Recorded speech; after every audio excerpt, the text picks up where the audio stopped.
The channel, the revamp of your... Education. Yeah. Yes, the revamp. We might put this up on YouTube. That's at least the plan, unless it goes horribly wrong, in which case... That is the plan. Exactly. Okay, so 2 games. Which one should we look at first? Let's let the chat decide. Do you want to start with the Aronian-Ding game, which I actually have seen nothing of? Or do you want to start with Magnus Carlsen against MVL, which I think is sort of focusing all the attention? Yeah, I mean, this is sort of where the eyes of the world are upon this game. So. Let's start with Aronian. Keep them guessing. Keep them guessing, exactly. Or save the best for last. Yeah, so... Okay, so immediately we actually... we don't quite keep them guessing for too long. You guys can see the result, but... yeah, let's turn off... Wait a second, though. Okay, whatever. The thing is, so I was expecting that normally that this would be hidden. But we can hide it in the settings, I guess. So, no, I mean to say like hidden from their view. But we could do it with the engine on as well. Maybe people would be interested in that. I think let's do it with the engine off and let's turn it on if we're not sure at some point. But then it'll be riddled with mistakes. What you're gonna say? Yeah. you gotta pretend, you know. Just the I thought you had done your homework. No, of course not, please. So okay, so here's the thing.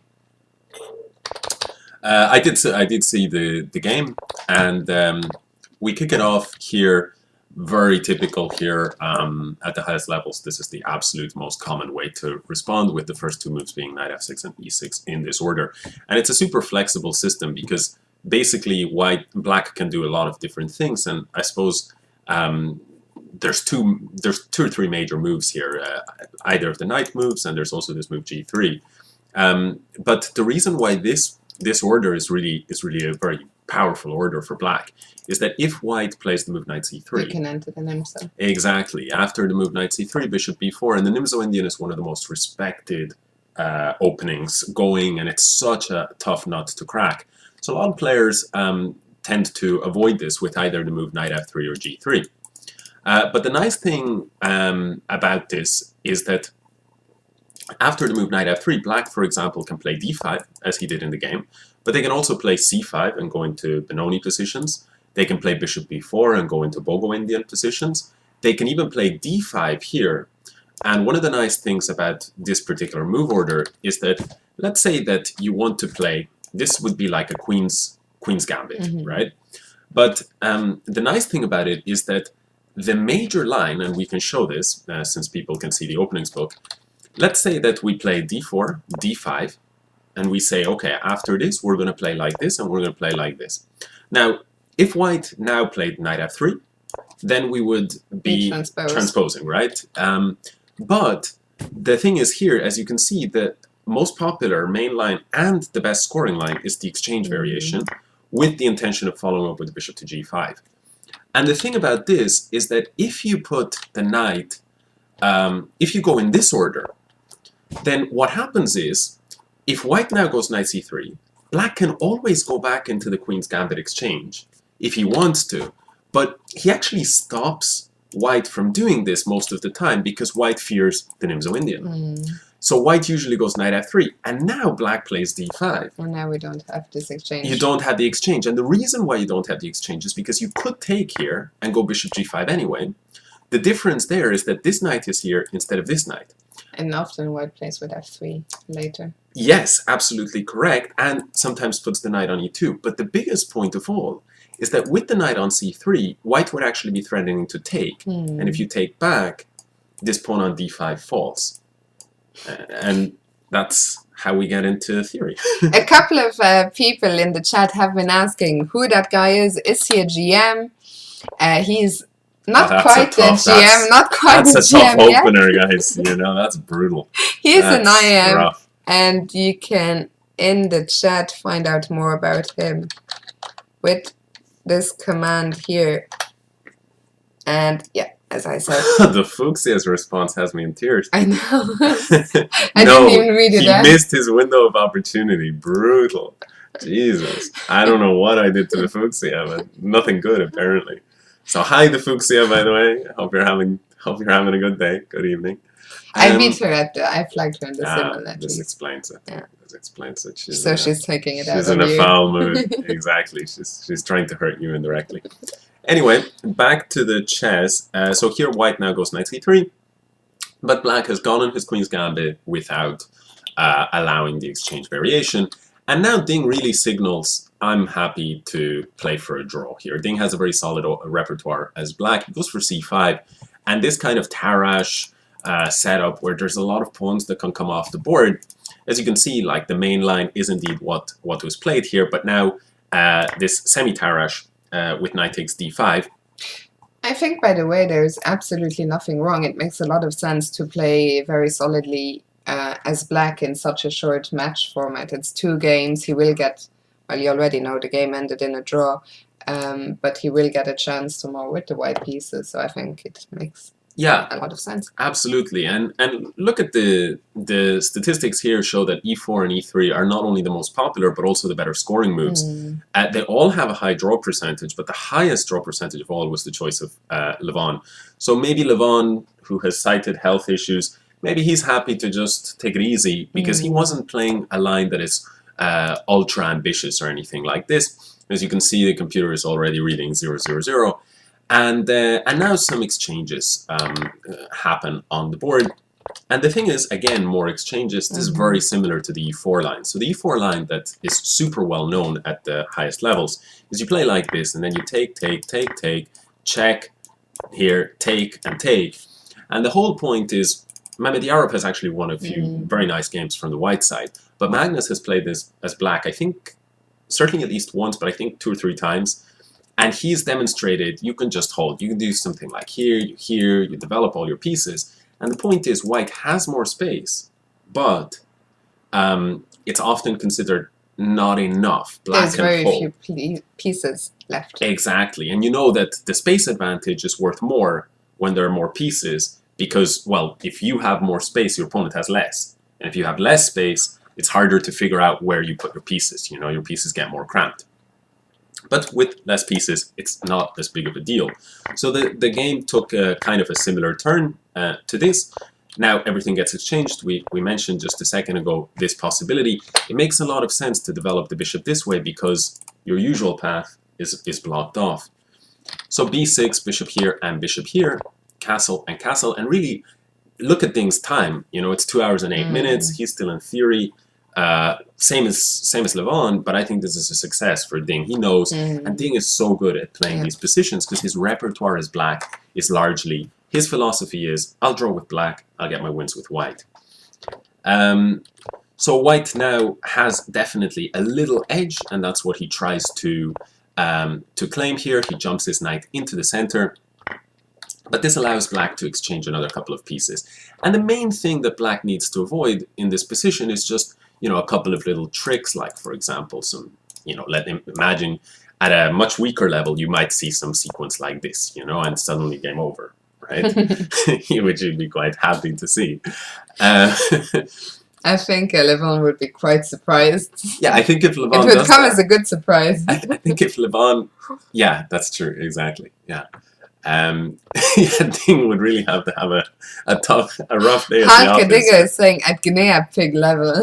Guinea pig. At guinea pig level, exactly. Hello, Reckless Fury. How are you? My new sub. I gained him as a sub last night during the battle. So welcome to Reckless. So one other little tactic, by the way, to show here is, you know, white followed up with the move f3, which makes a lot of sense. But you know, another typical thing you might see like f3 makes a hell of a lot of sense because you want to build up your center. But imagine if you put the king. Oh well, if you go there, what happens actually? Bad things happen, yeah. Very bad things. I could tell you instantly spotted it. You live off of those checkmates and cheapos. So, but if you go here, and now let's put Fiona to the test, and let's say that after rook here, the natural move might be to defend pawn to e3. But here, if you did this, and the chat can also go for it. Yeah, I found it. Bad news. Fiona has found it. I'm not believing fully that Fiona has spotted it. You don't have a lot of faith in me. Reckless Fury, who is new to my stream, I would say, is asking who of us is the stronger. Alex is a tiniest bit stronger than I am. So exactly, Jen's chess, he gets this move right. So if rook here, and you're lucky that you're not losing, you're not fully losing, because after this, the point is the queen is hanging, but luckily for you, you're not going down a full piece. If that knight was somewhere else, you could resign instantly. But still, Here this position, you suffer. Yeah, you're down a pawn, you're going to suffer. And if you're up against someone like Magnus, you're going to lose. Here, the move f3. Rook to c8 and e4, building that center. Black steps back, and white puts the queen on a3. And now black plays this move h5, which seems kind of a bit weird, maybe. You know, why are you doing this? It's not like you have much of an attack. But I think black's reasoning is, well, all my pieces are pretty well placed. All your pieces are pretty well placed. You can't make progress quickly. I mean, what are you going to do? You can't break on d5 because I have that covered. So why not give my king a bit of room, and maybe I'll put the pawn here and exchange here, and we can soften up your structure a bit, soften up this whole structure. So I think that's the reasoning. There's no way white can attack the pawn. Well, white could go for something like queen here and then try to go queen here, but already probably you can put the pawn on h4. Do you want to take like this? It's possible. It would be very double-edged though, because for example, you give this square, you weaken your king. It's very tricky, and of course computers might suggest something much better than that. So let's for example, after queen e3, one thought I have is maybe queen a6, and suddenly there's pressure here, and you have to remember that the white king is a little bit weaker along this file. So the computer suggests neither of my candidate moves, which is why I like to have the computer on hidden from viewers so that this kind of embarrassment is not suffered.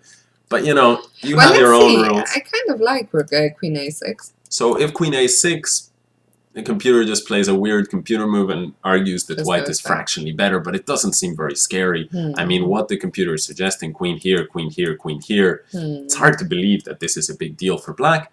But I like, you know me, if I can make a draw, I will absolutely go for it instantly. And so the computer says, okay, you can attack Fiona, but first of all, I will win a piece. And second of all, okay, actually, even this you cannot do. Let's say that you take. D4 is hanging. Exactly, right? D4 is hanging. It turns out that's a big pawn. That is a much bigger deal. Because, for example, if you took this pawn, you would actually take, and give a check. A little check. Or a checkaroo, as they call them in Australia. I wonder the Australians actually occasionally. I'm sure some Australian will have called this at some point. Okay, so let's turn the engine back off. So h4 is played, and now to prevent these ideas, black now just puts the piece here. And you can see what I was saying at the very start. It's like, okay, Ding may have less space, but the center being more advanced is a little bit more fragile. I mean, look at this pawn. It has no support.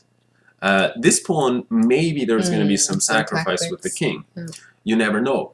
But what about black? He may have less space, but the base of his pawns are really very well protected and nestled deep in the black position.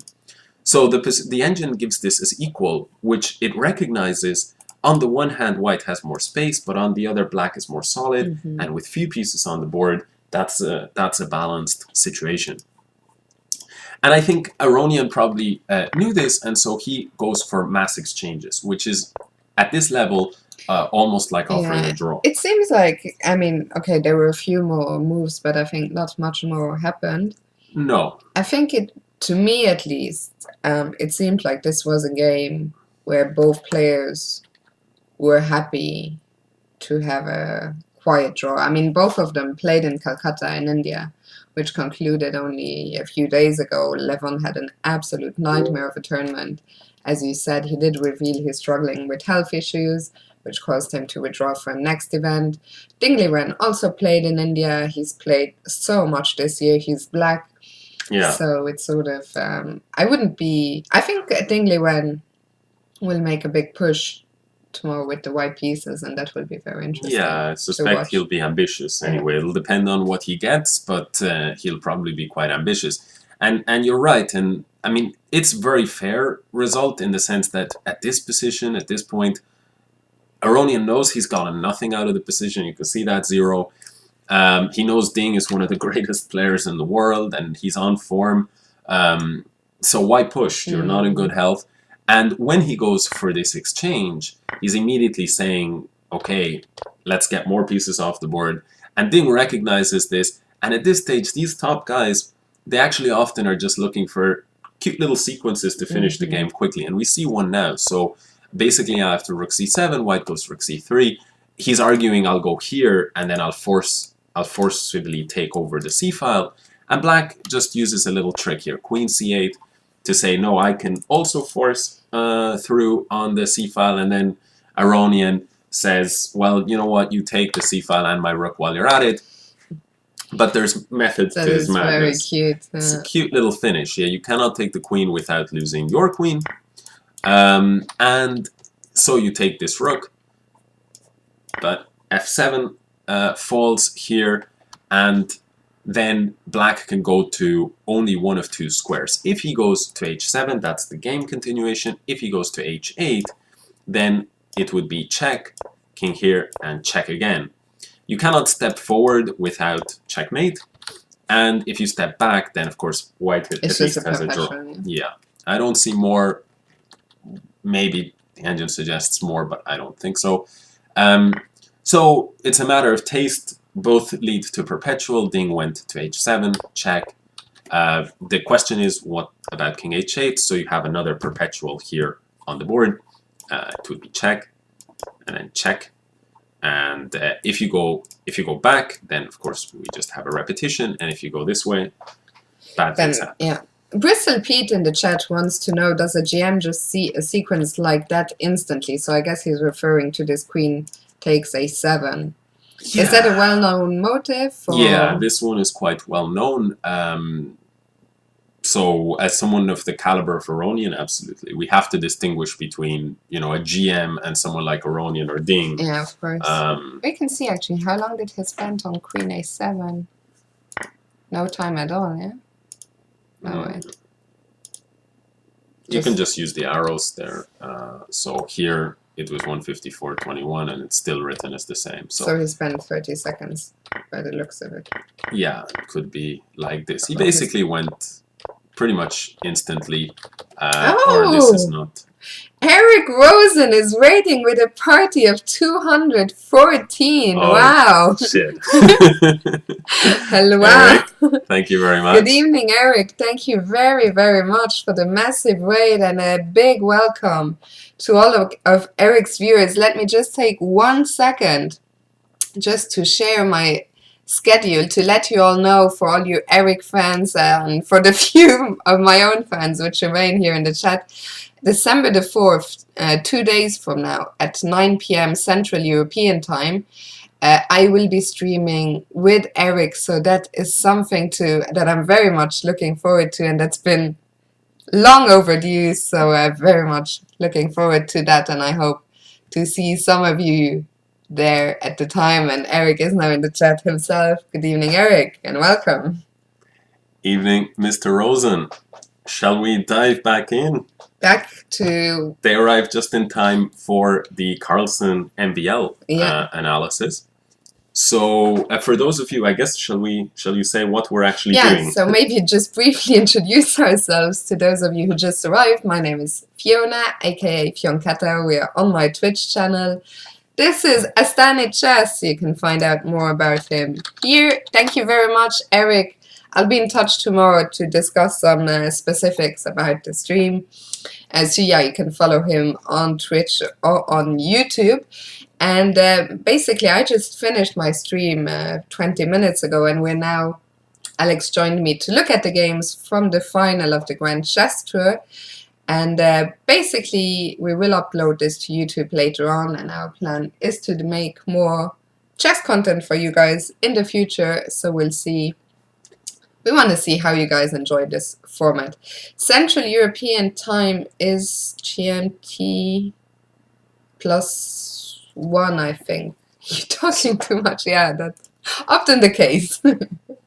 Let's dive right into the game. So we're analyzing. We just finished analyzing Aronian-Ding, which is in the finals of the Grand Chess Tour, and that was a draw that ended in a funky little draw right at the end here, with some nice little tactics. Queen went to c8, Queen took on a7, and the point was that you cannot take here without losing your Queen, and so in this position, Black had to take the Rook.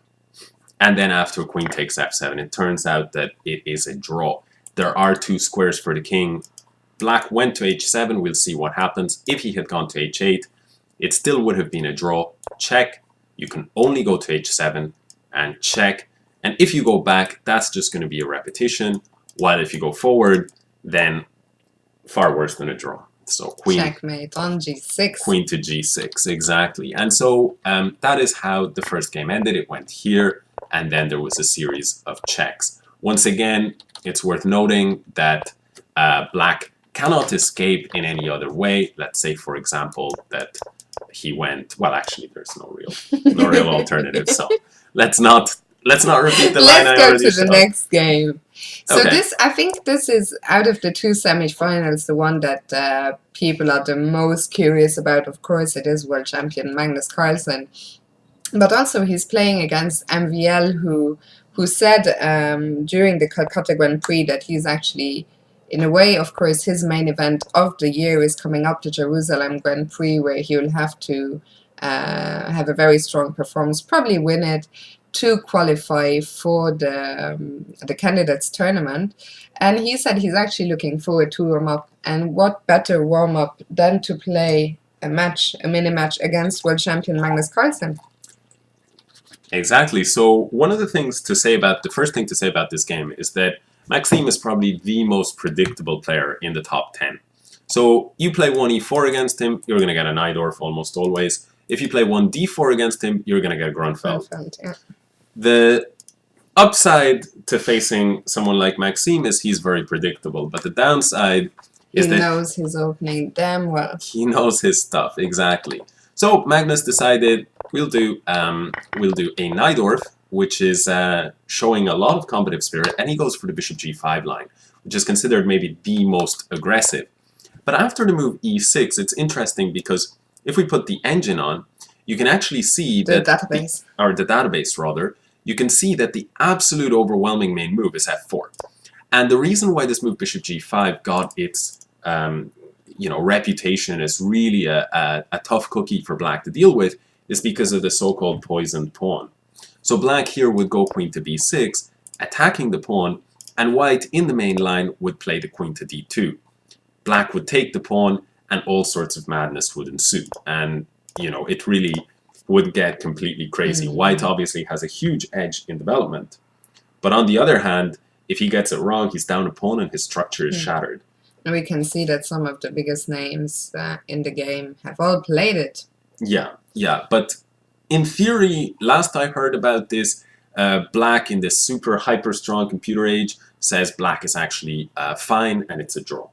So Magnus does something very strange here. Look at his move f3 and then see the database where that move actually ranks in popularity. And you can see this move is almost never played. So he's following Sergei Tibiakov, whose unbeaten streak he's trying to beat. Maybe knowing Magnus, he might even have done it. Yeah, it might be on purpose. You never know with Magnus.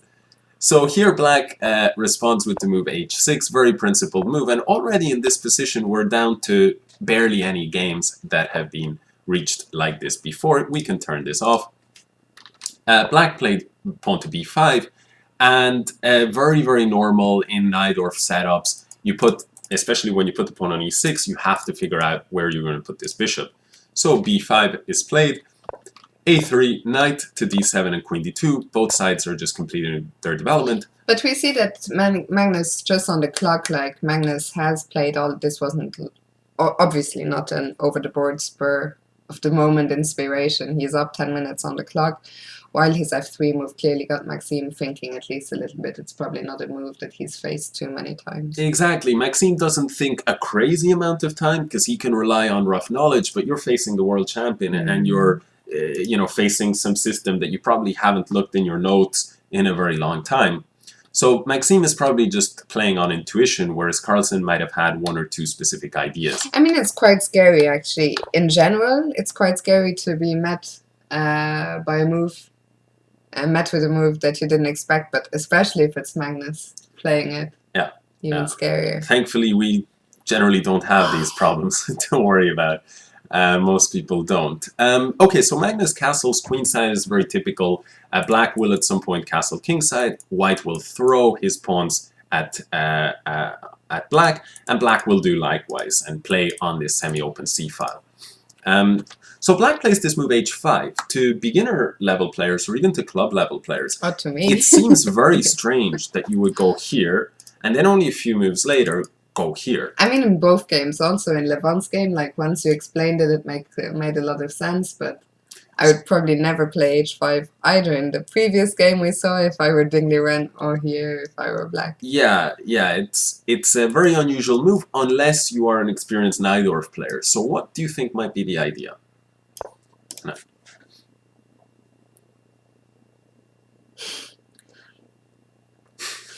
You're really putting me on the spot. Meanwhile, I read Point de Capitan saying a very cozy mansplaining. He also asked tea. Yeah, I already spilled half my tea.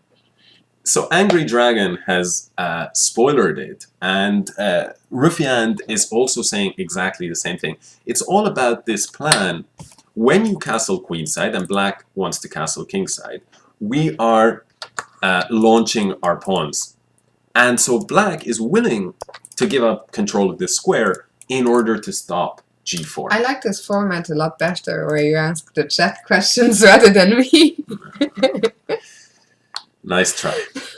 So here, okay, Magnus now puts his king on b1, safer king, away from the c-file, away from this diagonal, and black continues with bishop to e7. And again, a funky move, little difficult for a lot of players who are at the club level, this move queen e1. But the logic is, the bishop is really well placed, I don't want to move it, but my queen-bishop battery is actually not really doing much. So instead what I'll do is I'll move the queen and I'll have this d-file to put pressure and x-ray the queen. And also from here, the white queen might go to either g3 or to h4. Angry Dragon, absolutely, it was a question for the chat and I'm glad you saved me. I was still thinking. It is absolutely, whenever he asks a question, I'm just pretending to think, what happened to Eric? Eric is gone. Jimster, if you're just tuning into your Twitch now, Eric raided us, so you didn't have a choice but to land here. So welcome, and if you don't want to stay, have a lovely day. This is what happens when you take a bathroom break, you know. Eric betrays you. So, okay, so queen goes to c7 here. Normal developing move. For now, black says, I'm still not quite going to castle, and white plays a move here that the computer really doesn't like, this pawn move to g3. But from a human perspective, of course, it makes a lot of sense. You might want to put the bishop on g2, you might want to put the pawn on f4. But here, black responds with knight e5. So we can see actually what the computer didn't like about this was that after the move d5, you could maybe get into a lot of trouble, let's say, or into a little bit of trouble if you, let's say, exchanged everything like this. And suddenly, this pawn is very weak, this pawn is very weak. If, let's say, we made it black to move, we just press here, if black were to move, he could play such moves as e5 here, challenge the knight, and suddenly the white position is a bit weak. Of course, that's not how the game would have panned out. But I think that Maxime maybe missed a chance. d5 here to break in the center would have made this move look a little bit silly. Can we see how long he spent on knight e5? So after he actually spent a long time. So he probably thought about playing the move, but then in the end decided knight on e5. It looks, from a human perspective, it looks so nice, and it's much more safe, you know, than d5 where you crack everything open with your king in the center of the board. This knight on e5 is eyeing up f3 and eyeing up the c4 square. White now plays rook g2, revealing a key point behind this move g3, which is to swing the rook over to the d file, and also keep an eye on c2. Exactly, keep an eye on c2. And now black castles, and white plays the move h3. We can also see one of the ideas behind playing slow with g3 is that if you, in this position, played h3 immediately to try to play g4, sometimes what will happen, and we can turn off the engine, sometimes what will happen is black will play h4. And if he succeeds in defending this, you can never play g3 without your structure being split. So this, I think, was one of the other reasons behind g3. Basically, the idea is white will now go slow, but he will get the move in g4 eventually. Additionally, he controls the g4 square, so white can play f4 soon, and there is no knight g4. If he had played, let's say, in this position here, the immediate f4, black may be able to hit and then just really pester him with this bishop. I mean, for me, watching this, like, I've never played the knight off on either side, but it's always so difficult, for example, when I'm commentating on games, to say anything sensible about them, because there is not much really to understand. It's such a concrete position. That's like, you can't just be like, oh, who do you think is better, white or black? Like, yeah, it's all just like move by move and a lot of calculation. Yeah, which is why, you know, some relative beginners to the game, they say, I want to start by learning the Sicilian, and I personally recommend e4, e5, because I think they're easier positions to understand. Although the danger with that is I started with e4, e5 20 years later. I still haven't moved away from it. Oh, wow. Well, I mean, that's the beauty of e4, e5. You don't have to. I mean, it's good enough at Magnus Carlsen plays it at the very highest levels. So white now played f4. Black responded with the move knight to c4.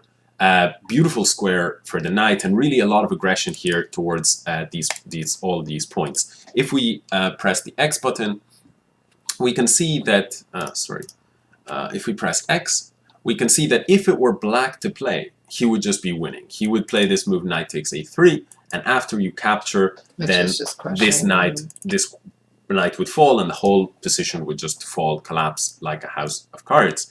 So white has to act fast. He plays the move e5, and the point is, now if you do all of this sequence, yes, you win a pawn over on the queen side, but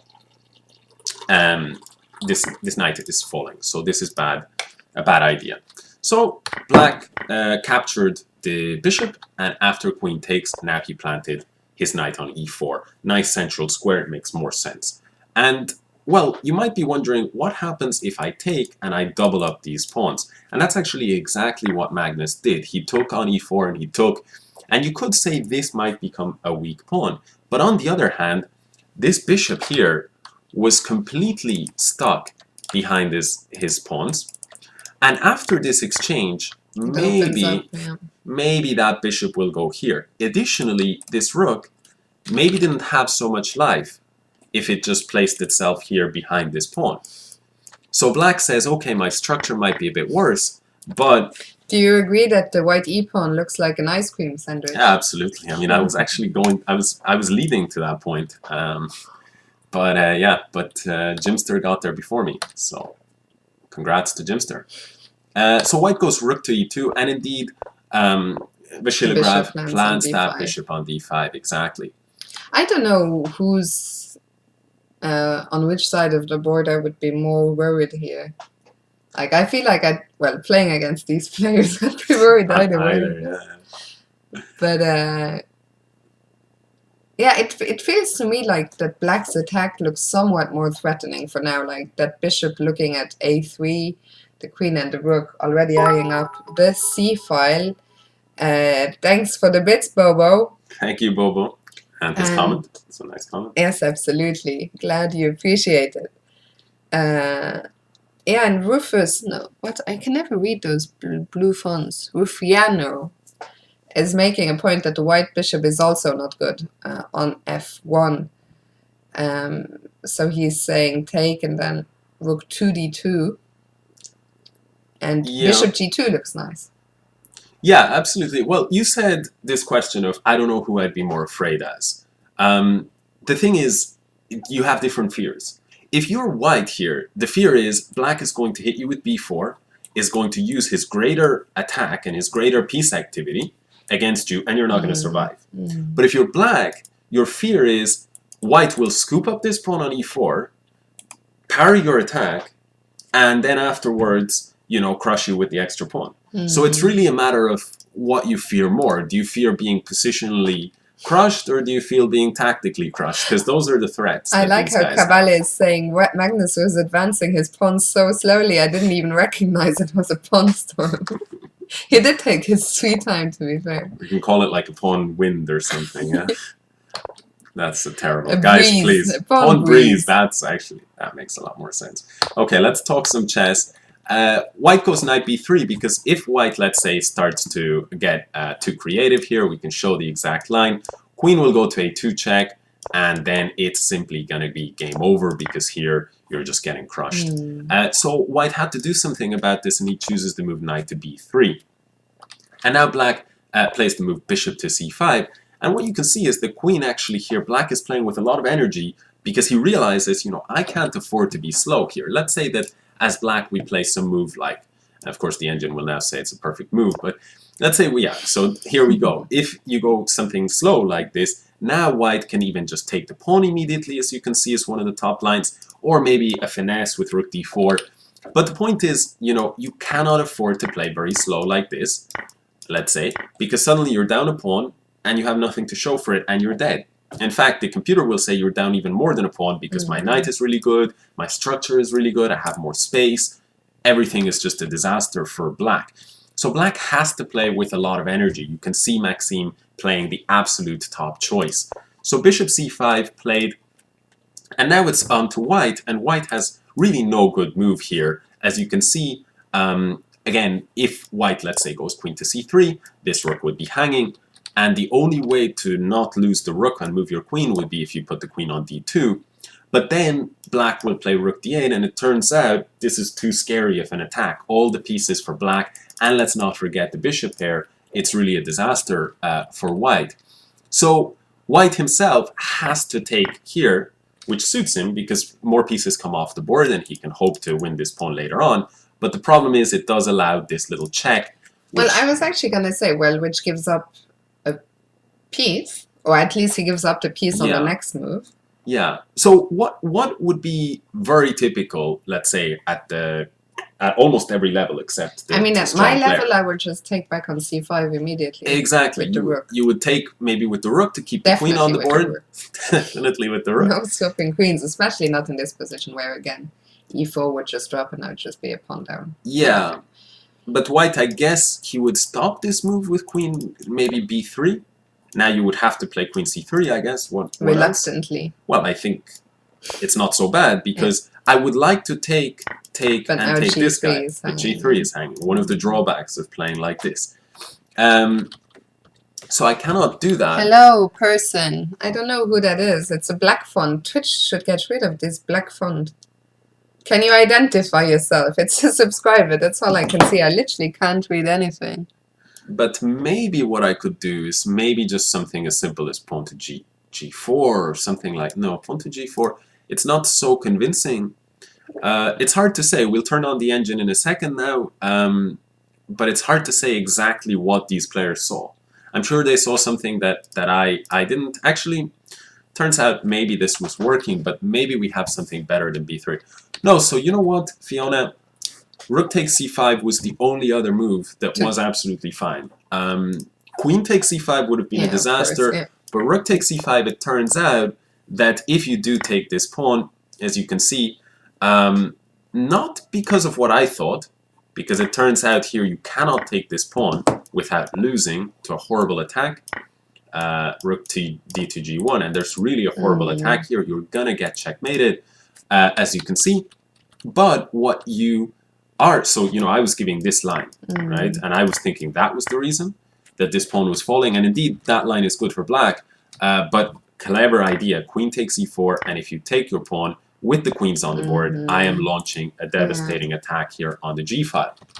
However, amazingly, the computer says if I just take here, I play a pawn down, but I have this move rook c3, and it turns out there's no nice way to defend, because if you do something like this, I go rook c8, I'm threatening this pawn, and if I try and go, something like this, then I will take you, and play rook c3. So this is how sick engines are, right? So we're not on this level, but I would say that these guys did probably see these exact lines. Nevertheless, what if rook takes rook? Ask Crow. Rook takes rook. Okay, rook takes e5, b3, queen c3. We're saying bishop takes e4, and then in this position we were saying takes here, rook here, rook c8, and now rook takes rook. Yeah, so great question. If rook takes rook, then the problem is you're going to lose one of your kingside pawns. If you go and move like g4, I will be able to take this guy. In fact, I can even play h4, then take this guy, and then run this pawn up the board. This would be really horrible. And yeah, and if you play, I don't know, something else, as you can see, you will get Can I try an and endgame play a that is move equal. like, can I try a4 and try to make use of my pawn Yeah, for sure. queenside majority? For sure, you can do such a thing. Now we see one of the advantages of the h5 move. The pawn is already on h5 and is going to run very quickly. Yeah, all endgames here are favoring black, because as it turns out, if you take here, you take. I'm a bit slow. It's true white can do this, but this one is just much faster. So let's see what actually happened. White went king to c1. So black, instead of taking the knight, he gave a check. He went king to c1, of course, only move, and rook d8. So this is actually amazing by Eric, because he's just playing a piece down. By MVL. I still have Eric Rosen on my mind. Always on your mind. Hello, Eric, once again. So we gotta edit out this, so I'll just say it again, you know, for YouTube. It's like, so amazing by Magnus, eh? We're not editing this. Anyway, rook by MVL. Oh God, we are editing it. Okay, let's just keep on going. So MVL has sacrificed a full piece. Yeah, and it's really like an amazing intuition. It shows what a great attacking player MVL actually is. And so the idea here that black has, the threat. Was it somewhere around here? I saw that Magnus spent, I read on Twitter that Magnus spent an hour on 2 moves, which is very uncharacteristic of Magnus, because he once said in an interview himself, if I spend more than 10 minutes on a move, usually it's going to be a bad move. I don't know where exactly it happened. Probably around here. Here, it's funny, and he's right. G3, which was bad, yeah. Which is bad. Magnus should listen to himself a little more often, right? I mean, this is absolutely the longest correct, think of the game and the worst move of the game. Yeah. Well, I don't know. Is it the worst? Probably, yeah. It's up there, Magnus. It's up there. Okay, so it's really a bit of a.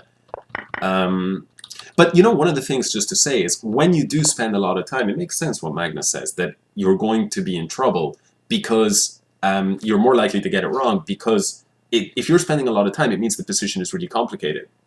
But I think it makes, especially, I think it makes especially a lot of sense when Magnus says it, because his instincts are so much more developed and so much stronger than the average chess player. I mean, for us, I think Magnus most of the time will figure out most things in 10 minutes, while the rest of us, mere mortals, might need to spend more time. But I think he was not lying. May need from time to time to spend a little more time, for sure.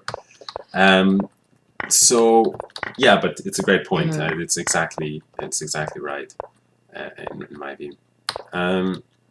So yeah, so knight b3, bishop c5, takes check, king here, and now rook d8. And so what is the threat? The threat is probably a check on a2. Check on a2, and a1, king d2. And then bishop c4 maybe? Something like bishop c4, and it's lights out. So we can show this. Let's say here we go check, king here, and then this discovered check is just lights out, because you're going to be losing this rook, and you know, also this rook, and also this knight here. So you're just absolutely everything up. Exactly. So what do you do here if you are white? Well, I think a lot of players as white would just be sweating here, because this check seems so nasty. You cannot play a move like rook d4 so that you have this move, because you're dropping your knight. And well, what to do? But the Magnus's choice of move is really great here. It's probably the best move in the position, and one of few moves that actually keep any kind of stay in the game, right? I think the only move that Can keeps I an just advantage. ask you, now that you turned on the engine, there was a brief discussion in the chat about the lead chess engine. I think maybe the auto analysis is not the strongest, but I think the engine is decently strong. No, it's decently strong for. Sorry for the bluntness. No, I'm actually agreeing with White Dancing Rockstar. In my experience, if you mess around a lot with the lead chess analysis, the depth is not so high that we've got. It's not as reliable as, you know, if you're running a top engine. The engine itself is good, but it's not. The depth is not as high, so I see. you cannot rely on it too much. It's still infinitely better than you know, almost any human. I just realized I'm pouring my tea right next to the mic, which is probably not ideal. So White here plays this beautiful move, pawn to c4. And the idea is that now, let's say that you play bishop takes c4, then I guess rook takes d8, rook takes d8, something like this, and you've eased this pressure. King. Now White maybe would proceed with something like rook d2. Let me just double check. Yeah, so this position would just be completely winning, because we have to remember White was up the piece to begin with. Now, instead of this, Black, if he takes with the queen, now the point of pushing this pawn is clear. Yeah, the rook joins the defense. Exactly, and all the white pieces are coordinated, and again, that extra piece is going to make the difference. So this forces Black's hand into capturing with the pawn. And it's an amazing position that, although Black is down a piece still, White's king is still so weak that he doesn't need an immediate kill. There are a couple of options here, but as you can see, the only one that the engine initially finds attractive is this move, knight a4. And I think that this was really probably the biggest test in practical game. White just wants to slot the knight back to c3. And what do? I mean, the engine is giving the move bishop c6. Would Maxime have found this? No. We don't know. And then after rook takes d8, rook takes, knight c3, queen a1, still White has this move knight b1. And so the key position was this with rook d3. And you get this crazy position, queen to g1. You get this crazy position. Black is down, still down his piece, but it's hard to see. How many pawns do we have? Just one. I think we've got two. No, just one actually. Just one, yeah. So Black is down a piece for almost nothing. But on the other hand, you can't move your knight because you're pinned. You can't move. Your queen is on the back rank. Black can take here at any moment. G3, yeah. You know, so there's so much. c3 might happen. Bishop here might happen. Rook b3 might happen. It looks pretty scary. It's really scary, even for a player as great as Magnus. So I think, I don't know, of course, my Magnus maybe in an interview says something completely different. But my guess is that in this position here, Magnus said, well, I don't want to play, for example, a move like b4, which just forces an immediate draw. I want to play on. I see this move. There's no doubt in my mind that he must have seen such a move. But it's so crazy. After, if I put my knight on a4, then this kind of craziness is going. Sorry, this kind of craziness could arise. What the engine is saying, but also this craziness. What I was showing. And I really don't want my knight on b1, a rook on d3, my queen on g1. So I'm out of there. I don't want to win at this level of risk. And so he just played the move rook d2, still hoping to maybe find his chances later on, but without too much risk. And Maxime here, he just gives a check and goes back and says, I can actually give you a tempo. And even with it being your move, you don't have anything better. And it's true. As you can see, the engine still agrees. It's actually White crazy literally to think that White has nothing like that. Yeah. Black just gives you a move, and there is nothing you can do. You're pawn up. Does Black have an immediate threat? But if it was Black to move again. But it also shows the caliber of someone like Maxime. Because, you know, we've been there in that spot. I'm sure almost all the viewers, if they're playing chess actively, they've been in that spot where it's like, if you're attacking, you put your position like this as Black, you're trying to find a killer blow. So what are you doing in your games? I mean, if you're anything like me, you're going to push this pawn on c3 or something like this, right? And then you're going to just try to do something, you know, attack this guy, throw in an exchange cycle. You're going to try and be active. But what does Maxime do? He just says, okay, check and check. And the level of class required to do this is, I think, really high. Like, it's really, really impressive. We've just been joined by one of the founding members. Actually, you got that bad. Thank you very much for subscribing to Zaza Chess. Is he one of you? Zaza Chess. yeah. Zaza Chess is a recently former student of mine, but we parted on good terms. Mr. Zaza, at least on his part, he parted on good terms. Hello to him. No, Hello to Make Zaza. a Giggle Great Again. And a warm welcome to Mr. Amadan. Mr. Amadan, still licking his wounds from the crypt event, but we won't talk about that. So yeah, it's just to go back to this game. It's absolutely, I think, brilliant to be able to play like this and to recognize White has such a wide range of moves, but they're all terrible. So what happens if White tried? So White played now King C1 and they agreed a draw. Exactly. But also that speaks for how great Magnus is. He realized nothing else, right? So let me try. amazing. I mean, I didn't, because when this concluded, I was already streaming, so I didn't get a chance to look at it. Yeah. Let me try and find a move.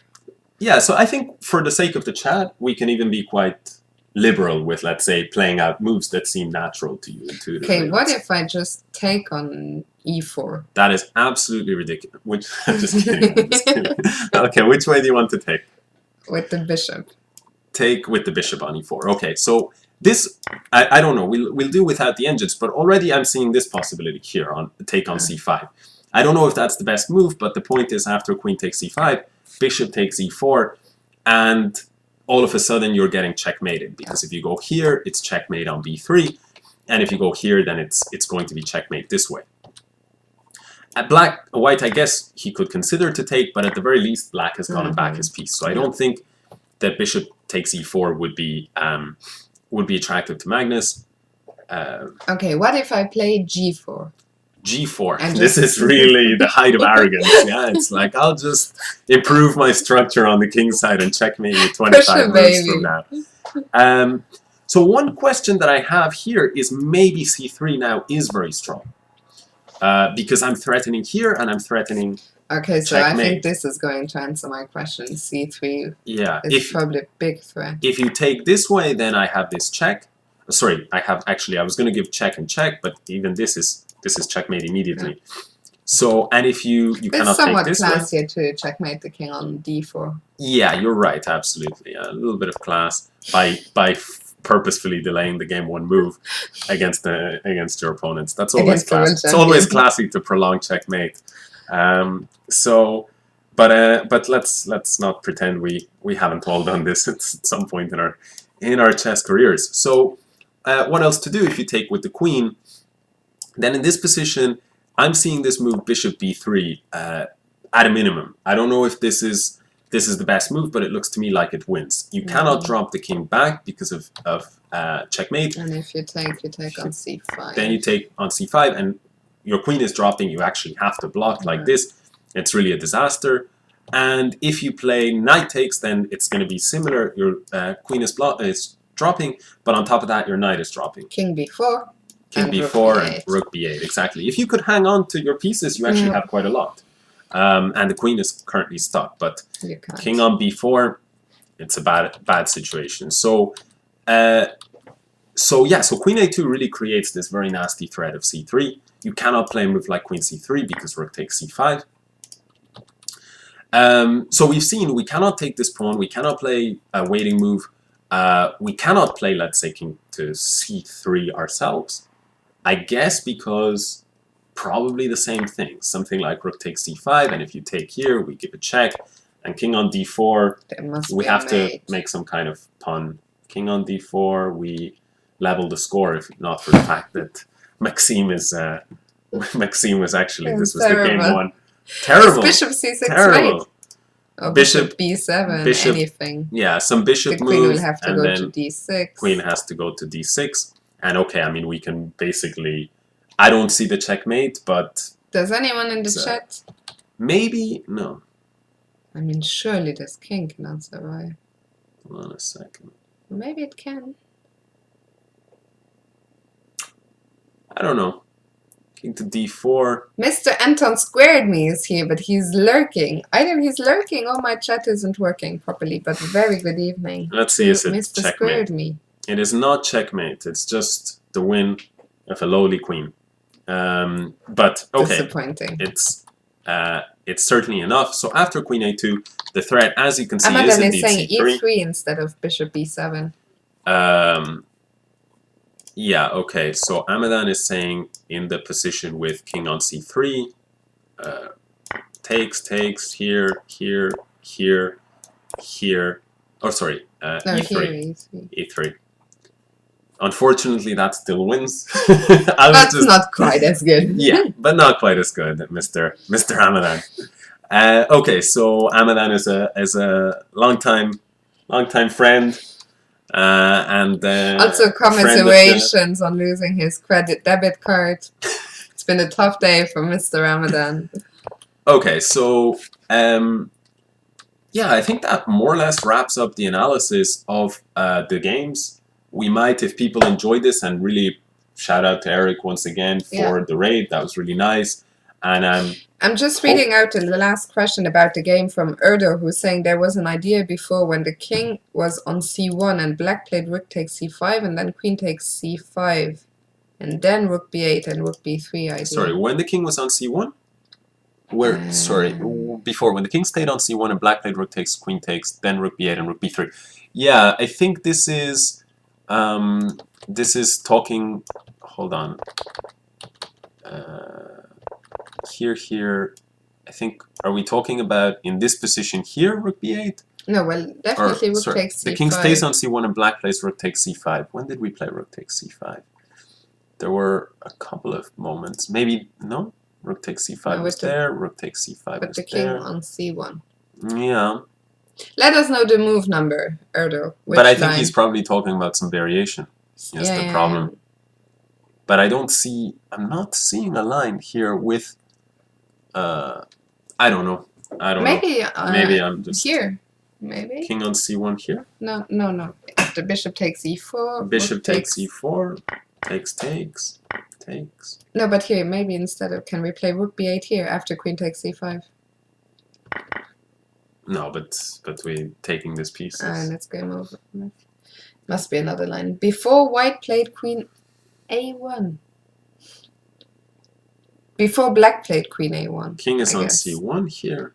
I guess let's go back to the game after queen a2. I think he's just saying it was another idea, maybe.